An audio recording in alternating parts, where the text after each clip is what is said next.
ओम शांति।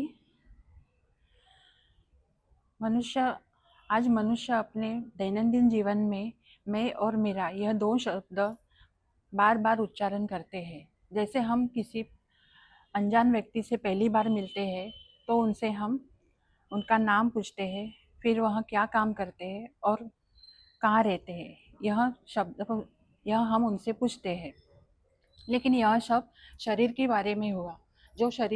ये शरीर हड्डी मांस से बना हुआ एक पुतला है।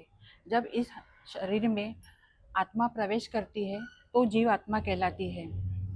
लेकिन जब शरीर से आत्मा निकल जाती है तो हम उसे मृत घोषित करते हैं, यानी आत्मा बिगर शरीर का कोई महत्व नहीं है। आत्मा एक चेतना है, एक आध्यात्मिक शक्ति है, एक ज्योति है।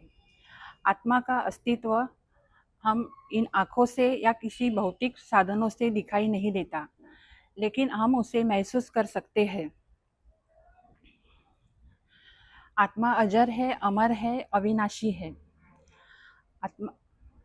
आत्मा एक चैतन्य सूक्ष्म अति बिंदु है और इसी के यादगार में हम मस्तक के मध्य में बिंदी या तिलक लगाते हैं।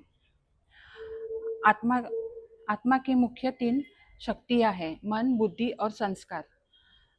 मन सोचने का काम करती है, बुद्धि हमारे विचारों को ध्यान में रखकर उस पर निर्णय लेती है, और संस्कार जो कर्म हम बार बार करते हैं वही हमारे संस्कार बनते हैं। यहाँ पे दिखाया है एक गाड़ी है और इस गाड़ी के आगे के सीट पर ड्राइवर बैठकर पूरे गाड़ी पर नियंत्रण करता है। उसी प्रकार आत्मा 2 भ्रुकुटी के बीच में बैठकर पूरे शरीर पर नियंत्रण करती है। आत्मा देह से न्यारी है, लेकिन आत्मा का अस्तित्व शरीर से न्यारा है। आत्मा के 7 गुण हैं: ज्ञान, पवित्रता, सुख, शांति, आनंद, प्रेम और शक्ति। यह 7 गुण आत्मा के अनादि संस्कार है।